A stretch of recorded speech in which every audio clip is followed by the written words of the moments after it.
Como les repetía, esta en su momento llegó a ser una epidemia muy severa, como han visto en el video.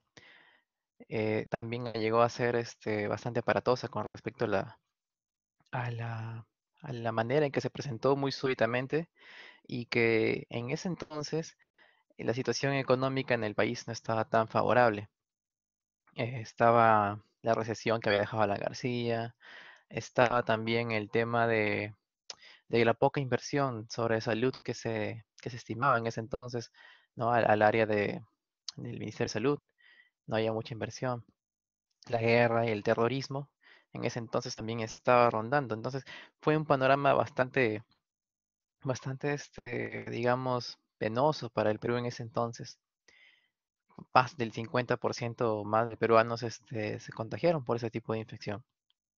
Ahorita, como van a ver en las clases que les vamos a dictar en este momento, la situación fue muy paupérrima para ese entonces.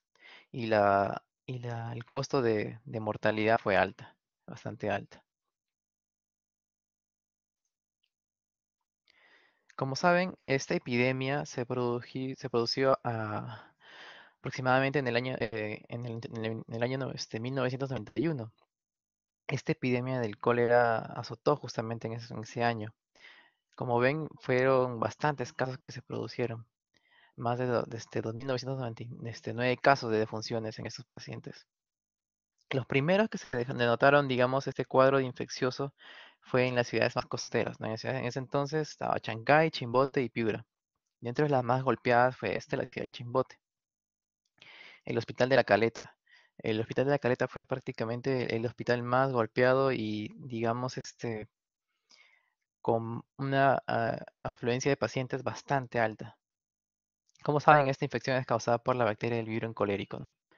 Del serotipo O1 y tiene sus según subbiotipos, ¿no? El TOR y el serotipo INAVA. Eso lo vamos a ver más detalladamente más adelante. Como saben, este tipo de epidemia que se dio en el 91, actualmente en la que, digamos, se dio, era prácticamente un rezago, lo último que se presentaba de la pandemia que se produjo en el cólera. Esta es la séptima pandemia que se produce del cólera, que comenzó desde América del Sur, desde el sur de Asia hasta luego África y después América, llegando acá en el 1991. Lo que, como escucharon en el video, se sospecha porque este tipo de infección se propaga a nivel de las aguas. Se sospecha que esto fue traído por eh, barcos que llegaron desde Asia y que trajeron personas con la infección, con diarrea aguda y obviamente en el mar y en las desembocaduras de las costas no hay mucho temas de salubridad y bueno, baños obviamente no. Y hacían sus deposiciones en el mar. Entonces por ahí que fue llegando. Y justamente las zonas costeras de Chancay, como les mencionaba. Entonces eso se produjo prácticamente de esa manera. Y esa es la sospecha que se tiene justamente con este tipo de pandemia que se dio en ese entonces. Acá en el Perú fue una epidemia. La OMS prácticamente en el mundo se dieron de 1,3 a 4 millones de casos y entre 21.000 y 143 43.000 defunciones. El síntoma clásico era la diarrea, tanto que puede llevar desde leve a moderada y severa. Se menciona que inclusive llegaban los pacientes a tener cuadros diarreicos dentro de 20 a 40 cámaras al día. Entonces era una diarrea bastante descompensatoria. Y generalmente menos del 10% de las diarreas era, digamos, una diarrea acuosa con deshidratación moderada grave. Pero si es que no se controlaba, porque si es que no se llegase a controlar, prácticamente llegaba a la defunción. Y dentro de estos, el 80% de los casos se trataban prácticamente con sueros de irrigación oral, porque ya tantos que eran preparados prácticamente en agua y se los daba. Igual también tanto vía oral como endovenosa, netamente para distribuir fluidos. El cólera en el Perú prácticamente se dio acá. Fue el primer caso en Latinoamérica. Como bien vieron en el video, en el año 91, desde que empezó la epidemia en ese entonces, porque en ese entonces era una enfermedad nueva, y para que esa epidemia tiene que ser una enfermedad nueva que se propague y sea en un lugar concreto. Entonces afectados tuvieron casi 300.000 pacientes y igual que aproximadamente 3.000 defunciones. Después se propagó a Ecuador y así fue sucesivamente. Entonces, como les decía, ¿de dónde vino? ¿Cómo llegó al Perú?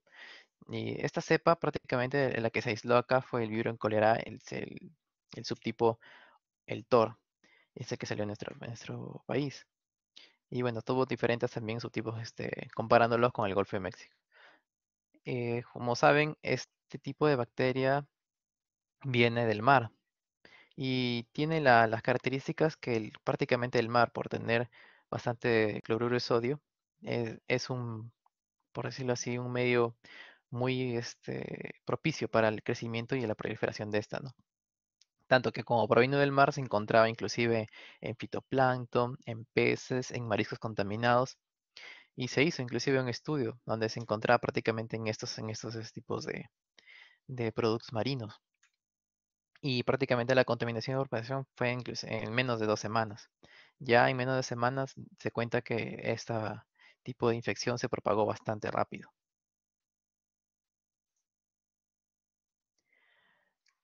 Dentro de las situaciones, como les mencionaba, la recesión económica, el tema del terrorismo, la poca, digamos, este, la poca impacto económico que se le daba al Ministerio de Salud para que, digamos, tenga mejor respuesta. Bueno, no solamente ante el cólera, sino también ante otras enfermedades más. O sea, había una pobre inversión en salud en general.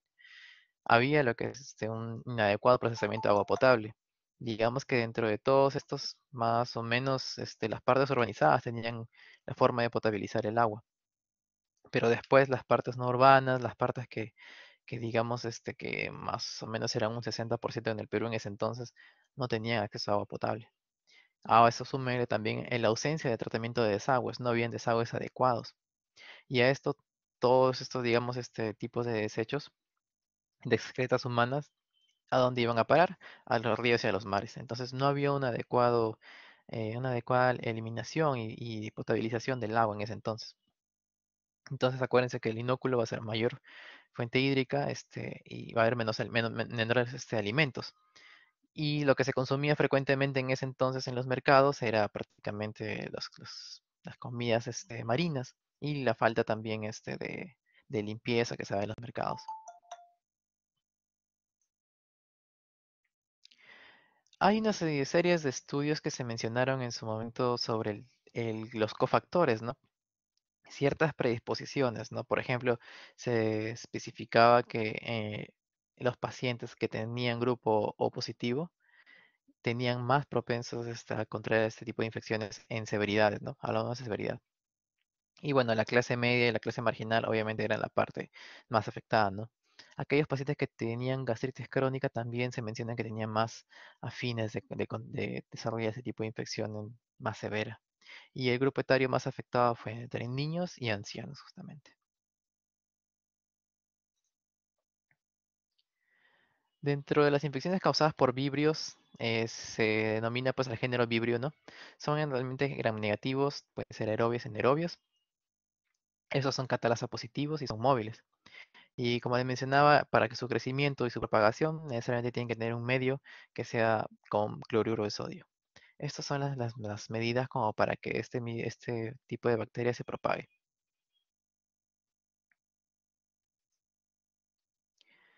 Dentro de estas hay grupos, obviamente hay grupos, el grupo del Vibrio cholerae, el Vibrio hominicus, y mimicus y los halófilos, que son aproximadamente más de 30 especies. Dentro de estas, las que se determina el término cólera, y es netamente para el Vibrio cholerae, y tienen sus subtipos. Tanto del Vibrio cholerae hay el tipo O1, O2, O3 y el O139. Dentro de estos, los patógenos que se han aislado y que han causado la infección como tal han sido el O1 y el O139. Entonces, dentro de estos hay los biotipos, ¿no? Tanto el clásico y el TOR, para ambos hay sus serotipos principales, que son, como les mencionaba al inicio, el Ogawa y el Inabi, ¿no? Que son los antígenos somáticos. Acuérdense de esto muy bien.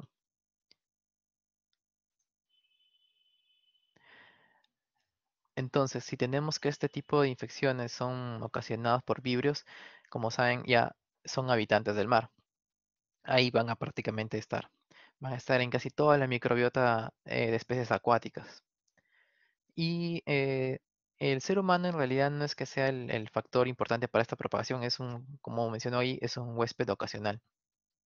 Pero sí para la propagación es un factor importantísimo. Dentro de esto, debido al cólera, como le decía, los subtipos infectantes y que se aislaron fueron el O1 y el OO-139. Dentro de esta enterotoxina que produce este tipo de bacteria, lo que va a ocasionar generalmente va a ser una diarrea secretora. Esta diarrea secretora, como saben, bueno, hay subtipos de diarreas, ¿no? Pero de las diarreas secretoras generalmente son líquidas, líquidas acuosas.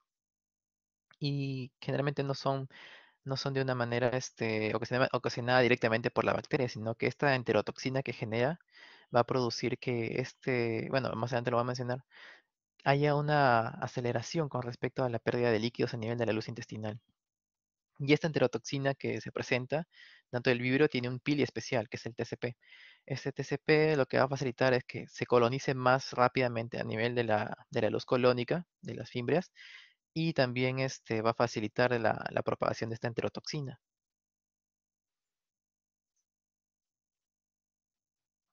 Dentro del cuadro clínico, lo que saben, pues, ¿no? Es una incubación que no es de mucho tiempo. En 2 a 3 días prácticamente empiezas a presentar síntomas. Y bueno, más específicos con un margen de dentro de 5 horas a 5 días. Pero en este periodo de tiempo de la incubación empiezan ya prácticamente a propagarse en la luz colónica, empieza a propagarse más esta bacteria. El inicio de los síntomas va a ser bruscamente, porque lo que va a predominar es principalmente de todos los síntomas que pueden darse es el dolor abdominal, cólicos abdominales, probablemente por la diarrea misma, y la diarrea acuosa, ¿no? Acuérdense que este tipo de diarrea acuosa es muy característica, casi no se ve muy frecuentemente, pero es una diarrea que es muy característica de la infección por cólera. Es una diarrea que se le compara con el agua de arroz o con el lavado del agua de arroz, ¿no? Es una mezcla blanquecina. ¿Y por qué se ve ese color? Porque tiene tanto sodio, potasio, cloro, bicarbonato.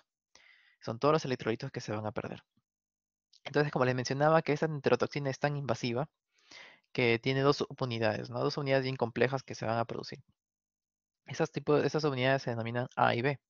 La subunidad A es la que va a determinar tanto su actividad biológica, la propagación de esta. A través de los pilis se van a aprender de las fibras de la luz intestinal, se van a adherir y va a producir esa enterotoxina, que va a producir dentro de la subunidad B esa toxina que se va, digamos, a dosar en las células intestinales en el gangliosio GH1.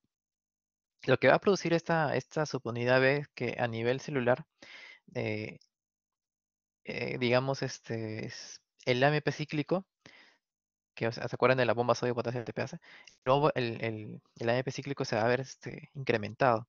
Y lo que va a hacer es que ese tipo de incremento en AMP cíclico va a atraer a la luz intestinal la excreción de sodio, de potasio, de cloro y bicarbonato.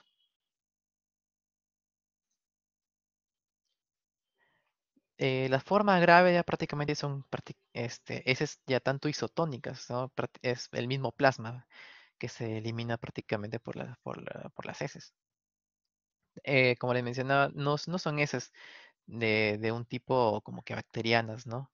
Que son de mal olor, como generalmente son, ¿no? Son heces sin mal olor, son bastante abundantes, como les repito, de 20 a 30 hasta 40 cámaras por día. Apariencias como que de agua sucia o la clásica comparación a agua tipo el agua de arroz. Lo característico de este tipo de fieras es que no les va a causar fiebre. Digo, de este tipo de infección es que no les va a causar fiebre. Y bueno, no va a ser el síntoma principal. pero sí puede haber un estado de conciencia. Digo, no va a haber un estado de conciencia alterado en este caso. Lo que sí va a producir secundariamente a las diarreas acuosas tan profusas son calambres, calambres y espasmos musculares, porque prácticamente se está perdiendo potasio.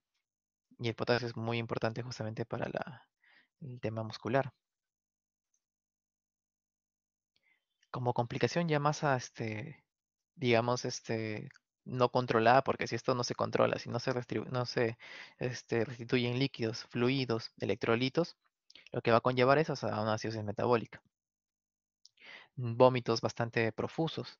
Cuando ya tienes un cuadro de una gastroenterocolitis ya con vómitos y diarreas, ya la cosa se pone difícil porque no puedes restituir líquidos por vía oral. Entonces vas a tener que restituir líquidos por vía endovenosa.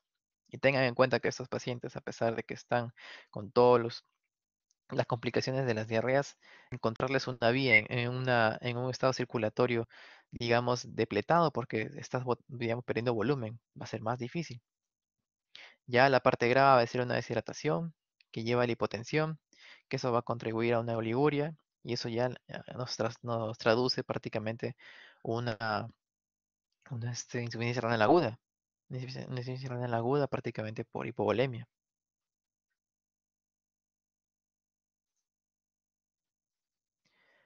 Dentro de este tipo de infección, lo que se quiere principalmente es corregir la hidratación, la deshidratación, disculpen. Al corregir la deshidratación, principalmente se está aportando bastante. Lo que se quiere proteger son los órganos principales, en este caso es el riñón. Lo que se tiene que reemplazar siempre son las pérdidas hídricas. Cada deposición que uno realice en su momento se restituye en casi en la misma cantidad, en la cantidad de cámaras.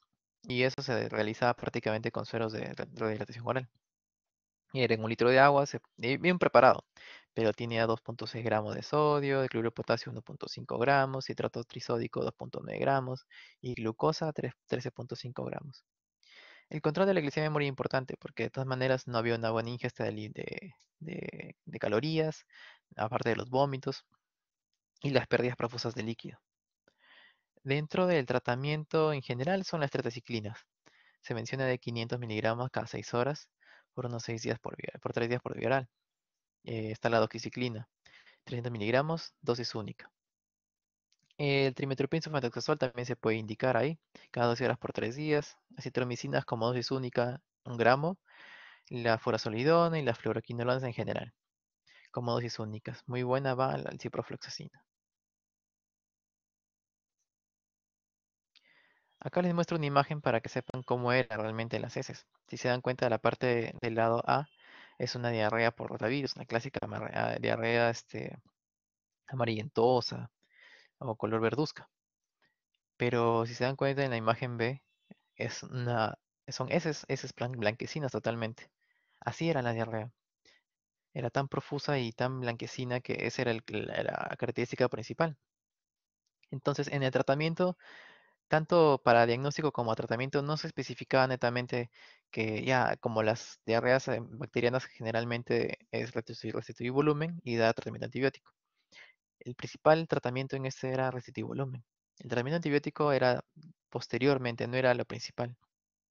Era restituir volumen, mejorar la volemia para evitar que hayan descompensaciones en el medio interno. Y posteriormente ya se daba el tratamiento antibiótico.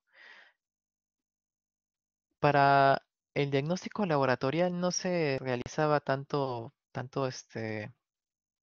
estudios de esas en sí, pues, ¿no? Tenía solamente la clínica, dolor abdominal, diarreas acuosas abundantes y las características de las diarreas. Lo que se pedía como coadyuvante siempre para el enfoque terapéutico, porque diagnóstico no, enfoque terapéutico, era ver cómo estaba el medio interno, electrolitos, la volemia y demás marcadores bioquímicos. Y se empezaba el tratamiento. Para aislar este tipo de bacterias, bueno, hay bastantes tipos de pruebas. No se puede hacer desde pruebas serológicas moleculares, desde cultivos como hemocultivos, si es que está en sangre ya la bacteria. Y si es en ese, me acuerdo que era en el cultivo TCBS, tiosulfato, citrato, billy, sacarosa, así se llamaba ese tipo de cultivo, para aislar netamente este vibrio. Posteriormente ya, después de haber pasado esta epidemia en el Perú, posteriormente ya actualmente donde se reside este tipo de infección es en el África. Entonces, como manera de profilaxis se recomienda siempre tener buenos suministros adecuados de agua potable y un adecuado sistema de eliminación de excretas. Dentro de la quimioprofilaxis, con respecto a ambientes cerrados, es generalmente a lugares puntuales donde se sabe que hay un brote o una epidemia de cólera.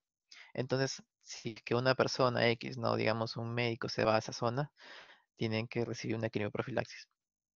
Dentro de esas están las vacunas parentales inactivas, que dan una protección moderada de un 50-60% en adultos, pero es de corta duración, menos de 6 meses. Ahí están las vacunas de cepas inactivadas, como la del O1, Clásica y Tor, el Ogawa, y ahí y las recombinantes con la subunidad B. Acuérdense que la subunidad B es la letal prácticamente, la enterotoxina, es de ocural. Y también está la que es el Virium O1 con el O139, pero no contiene la subunidad beta. Y solamente está, digamos, indicado para zonas endémicas, ¿no? Zonas de refugiados, viajeros, donde realmente, digamos, alguien se va a exponer y va a tener la probabilidad de contagiarse con ese tipo de infección. Muy bien, chicos, esta ha sido una exposición, en realidad es un tema corto, pero muy conciso y digamos, los puntos principales para tratar de entender esta infección por cólera. ¿Alguna pregunta, duda que tengan, chicos? De preferencia, levanten la manito. Muy bien. A ver, Vargas, cuéntame. En el caso del tratamiento, ¿por cuánto tiene que hacerse la que es la hidratación o el tratamiento antibiótico en el caso de una infección por Vibrio cholerae? Como les mencionaba, principalmente es la reposición de líquidos. Eh, bueno, no es, ojalá que no vuelva a pasar esto, ¿no? Pero yo en su momento era tan, digamos, insalubre la parte con respecto a los manejos de excretas y todo eso, que inclusive en los mismos hospitales, ¿no? Como le mencionaba, el que fue más afectado y el que fue más guerrero en ese entonces fue el Hospital de la Caleta de Chimbote.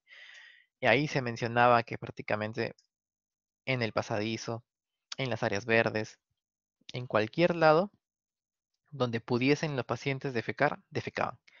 Inclusive en los jardines se sentaban y empezaban a defecar porque no podían aguantar este tipo de diarreas secretoras. Era muy abundante. Entonces, la principal línea de tratamiento en estos es la hidratación. Ahí la hidratación es puntual. Casi, digamos, si saben que más o menos a 30 gotas son 2 litros al día, imagínense cuántos litros perdían por cada cámara. O sea, por cada cámara, digamos, es que por cada deposición que eran de 20 a 30 hasta 40 deposiciones diarias, no solamente iba a alcanzar con 2 litros, por lo menos eran de 6 litros por lo menos diarios. Y esto es. Y poco a poco eso se iba autolimitando. Entonces, una vez que mejoraba la parte de la hidratación, la volemia principalmente, y el medio interno, ya se empezaba a dar un tratamiento pues endovenoso con ciprofloxacino, otros tipos de vía oral también, si es que el paciente, digamos, tolera. Ahí se mencionaba las tetraciclinas, doxiciclinas. Hay unas cepas que sí son resistentes al trimetoprim, pero esas son las de África, esas son otras. Y pero sí también las quinolonas van perfectamente para esto. Y en las heces mismas están el Vibrio, pues, ¿no? En las heces mismas que elimina el paciente. Entonces, imagínense, era como un bucle, un círculo vicioso. Se ensuciaban las zonas, digamos, inclusive en los mismos hospitales, abundaba el Vibrio en cólera por el suelo, por el piso, por los pastales, digo, por las áreas verdes. Y la cosa era bien, aparatosa. Era bien incontrolable. Entonces faltaban manos prácticamente y faltaban cloruros. Y ahí prácticamente se las agenciaban como pudiesen. Y ahí es donde prácticamente en esa epidemia es donde se crea la famosa solución por electrolítica. Acuérdense que de las más sonadas estaba la cloruro de sodio, que es la básica, que es una solución isotónica. Bueno, la dextrosa, que es una solución, no tiene molaridad, netamente son calorías. Y bueno, los componentes aparte, ¿no? Bueno, el agua destilada, el cloruro de sodio o el hipersodio en ampollas, el cloruro de potasio en ampollas. Pero en ese entonces se fabricaba la famosa solución por electrolítica, que es como una mezcla de todo y se restituían los volúmenes con eso. Pero obviamente no era muy, en ese entonces no era muy fácil de conseguir o era muy escasa. Entonces lo que se preparaba simplemente era tus sales de respiración oral en su litro de agua y cada deposición que hacías era reposición que tú reponías tanto en volumen en casi las mismas cantidades, ¿no? Y ahí uno pregunta semiológicamente, ¿no? ¿Cuántas deposiciones ha hecho? ¿Cuánto volumen ha hecho? Llenando, pues, no sé, tazas o recipientes y te haces una aproximación. Y con eso prácticamente tenías que restituir lo mismo, un poco más de volumen para que el paciente no llegue a la deshidratación severa.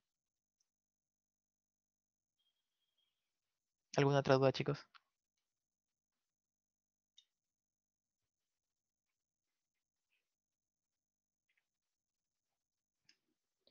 Acuérdense muy bien de los serotipos, esa es clave, ¿no? Los serotipos, la clínica de esta, este, las complicaciones, ¿no? Acuérdense que las complicaciones eran la parte de la insuficiencia renal, los temblores que se cocinaban, las náuseas y los vómitos, ya cuando la cosa ya estaba más aparatosa.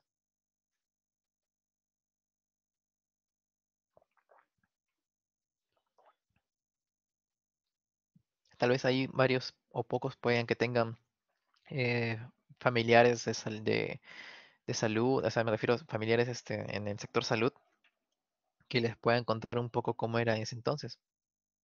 Era la cosa, la situación era bien paupérrima en ese entonces, bastante preocupante. ¿Preguntas, dudas, chicos?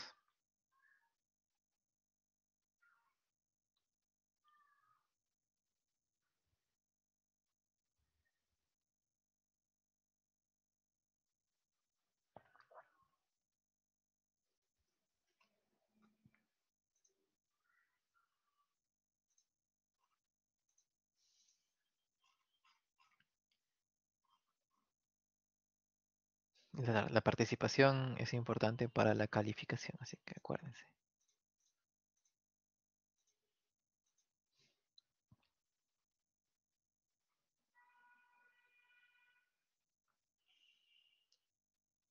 Siempre el enfoque terapéutico ha sido la hidratación, para que esta de acá no se vaya a complicar.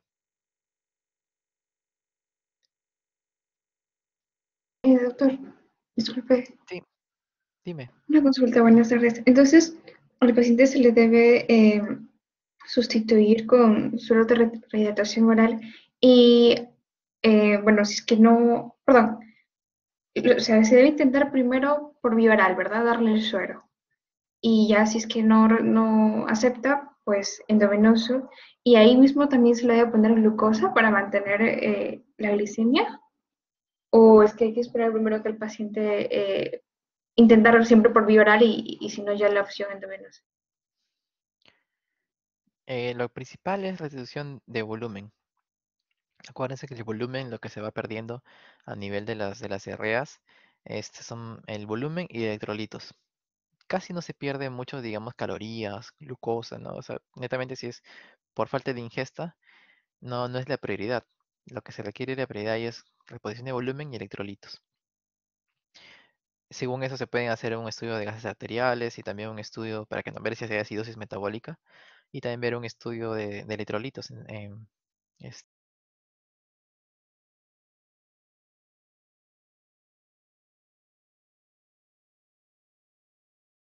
Está bien, doctor, gracias. Sorry, disculpen, se cortó el audio. Entonces les decía, la restitución de glucosa sería posterior, siempre y cuando también tolere el paciente.